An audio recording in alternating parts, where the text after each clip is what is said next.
Welcome back to another very original video. Now, we had done this, I think, May? April? I don't know when I did this last. But a lot has changed, and I do plan to do one of these videos at the end of the year and at the beginning of the year, too, so, yeah. But anyways, like the title says, I will be ranking my top 25 roller coasters in the world.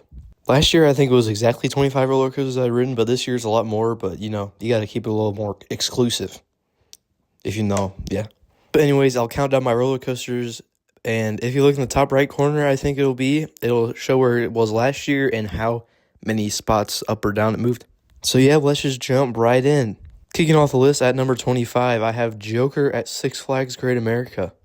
I feel like the S&S free spin models get too much hate. Really, they aren't that bad of roller coasters. I think this one was pretty fun, and usually the Joker ones get a lot of hate. But yeah, the flipping was fun. It was pretty forceful when I had my only ride because the last time I went, it was taken apart for maintenance.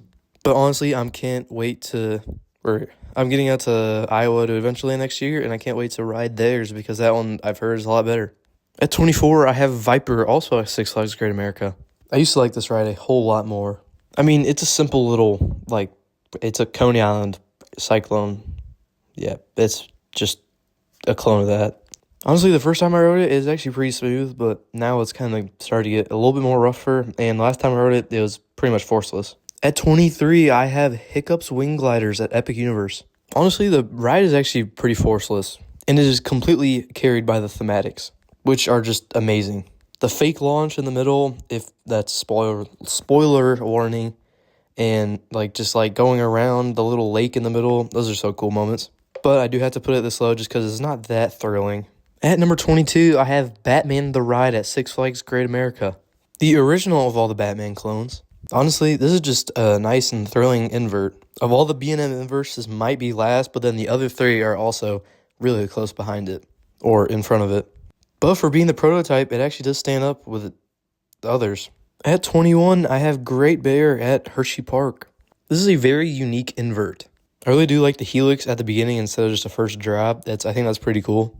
And I love how it just kind of wraps around its environment and wraps around, I think it's called the hollow. Correct me if I'm wrong in the comments. But anyways, this is a nice and thrilling invert. Honestly, I think it's actually really close to Montu.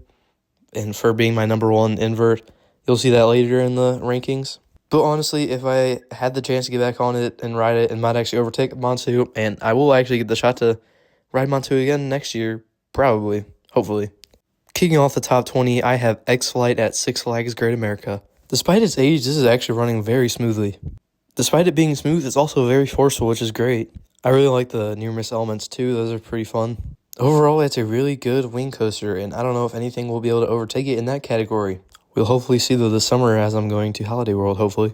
At number 19, I have Superman, once again at Six Flags Great America.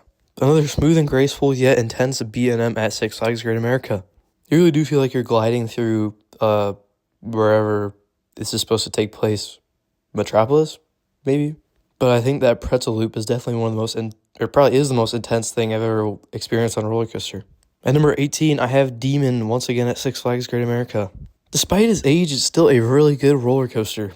Despite this being the only aero looper I've ever ridden, I'd say it could potentially be top 3 alongside Magnum and X2. But yeah, I got on it for the first time in a couple years, just this year, and I just realized just how intense it was and how fun it was. Definitely a must ride in the future for anyone going there. Alright, now I have to do a little quick fire segment because if I don't, this video is going to get a little too long and nobody wants to sit through an hour of me talking about roller coasters. At 17, I have Montu at Busch Gardens Tampa, a very forceful and drawn out B&M invert. At 16, I have Storm Runner. Very punchy launch and some great ejector off of the first top hat, but I thought it was a little too short. At number 15, I have Curse of the Werewolf at Epic Universe. Honestly, a very underrated ride. Very forceful and good for what it is. At 14, we have Canobie at Hershey Park. It's a pretty good hyper with some good floater, but I feel like it's a little bit too short for a hyper. At 13, I have Matugani at Lost Island. The launch is very punchy, and overall, it's a pretty good mix of all elements. At 12, I have She-Ra at Busch Gardens Tampa. A very fun dive coaster that's pretty smooth and very floaty through all of its elements. And at 11, I have Fire Runner at Lost Island. This is a very fun single rail roller coaster that's really intense and has some really good ejector when you ride in the back row. And that concludes the quickfire segment, and now we are on to the top 10. Cracking the top 10, we have American Eagle at Six Flags Great America. This is actually the only roller coaster on this entire list, including the credits that did not quite make it to the top 25, that actually rose up in spots. I used to think Eagle was very rough, and I couldn't really stand it. But after I got a few back row rides in the spring, and I got an okay ride in the fall, but it was not as good of a side, but I did get a really nice ride on the red side, I think. But the one I did get a ride on in the spring, there were some great airtime moments at the end. It's really, it was still pretty rough, but at least it wasn't as forceless as it was before. Overall, a really solid and punchy Woody. At number 9, I have Wrath of Rakshasa at Six Flags Great America. This ride is just an absolute beast. This thing just tears through its layout. It's just relentless. It's got amazing pacing and it's really intense too. Straight off the first drop, you already get your first moment of intensity as it pulls up into that like dive loop or whatever it is. But anyways, and it just continues without the entire layout throughout the whole ride. The day I rode this, nothing really was hitting that hard at Great America. It felt like nothing was really running too intense, and then this thing came, and it was really, really intense. But yeah, you can kind of feel the rattle on this. That's just going to be a problem with most of the new B&Ms. But still, it's a really great ride, and definitely worth the wait. But I do have to say, I may or may not have dropped $60 just for one ride on this. I had bought a fast pass at Great America for the whole day, and this ride was one of the rides that not on it, but they still had a fast lane line. And it was an upcharge of $30 per person. So me and my dad just ended up buying it and taking the bullet, and it actually saved us a lot of time, and it probably would have been a solid 2+ hour wait if we had not bought it. So it really helped us. So if you don't want to wait, then definitely buy the fast pass. At number 8, I have Fahrenheit at Hershey Park. This is a very intense inversion-based roller coaster. It's a great layout chock full of inversions. I think it does work, even though it's basically just a bunch of inversions slapped on top of each other. Looks like something you'd make in Planet Coaster. There actually are some good pops of airtime, though, in the middle. There's a nice little ejector hill in the middle of the ride, which is nice to change it up from just all the inversions. But it is a really good Intamin looper, though. At 7, I have Goliath at Six Flags Great America. This is just an absolutely elite wooden roller coaster. This thing just has relentless pacing, great inversions, and some really strong moments of ejecta airtime. Has it gotten a little bit bumpy? Yeah. But that's just what comes with a wooden roller coaster, and it doesn't really ruin the ride at all. The only other problem is that it's a tad bit too short, but still, it's a great ride. At number 6, I have a Raging Bull at Six Flags Great America. This thing is just great throughout. You get some great floater airtime, and I think the layout is very unique because it's the only really non out and back B&M hyper. It's more of like a twister layout. Overall, it's a really fun ride. You do get a lot of good airtime. I say the first airtime hill off that little turnaround, I think that's honestly one of the best moments of airtime on any roller coaster. All in all, it's a really good ride. Kicking off the top 5, I have Cheetah Hunt at Busch Gardens, Tampa. My former number 1 roller coaster. This is the only returning ride from last year that's in the top 5 that is not new and not a new credit. But this is such a great roller coaster.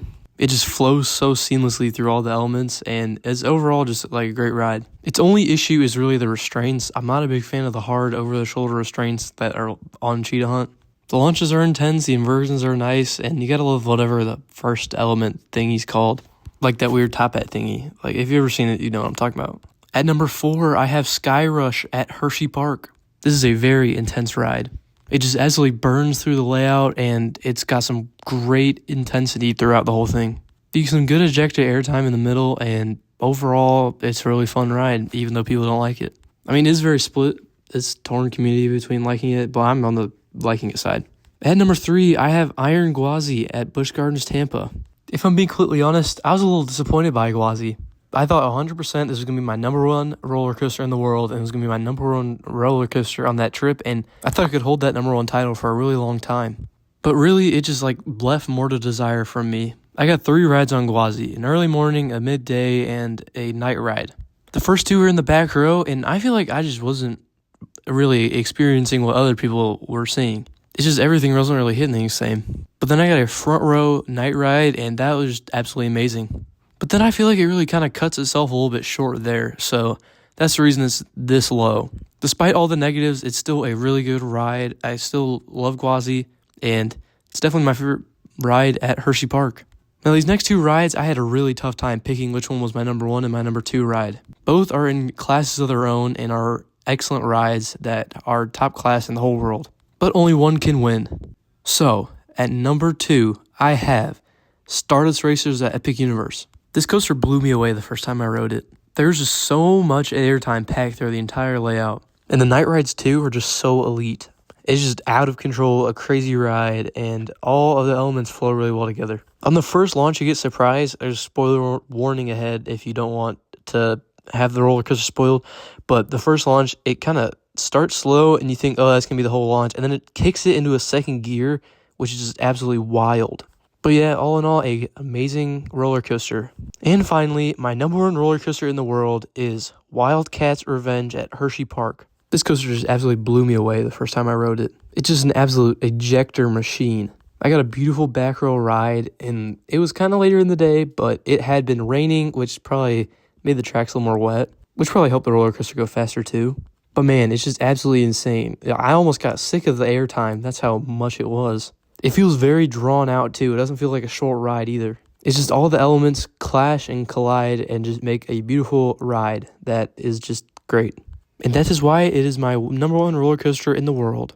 So yeah, that is my 2025 top 25 roller coasters list, which is funny because 25 and 2025, yeah. But if you're watching this on the day of its release, Merry Christmas, and this is going to be my Christmas present to you. I'll try to get this video out on Christmas every year. It'll be kind of a fun thing to do. If you like the video, like, subscribe, and help support the channel. So yeah. So Merry Christmas if you're watching this on the day of its release, and have a good one.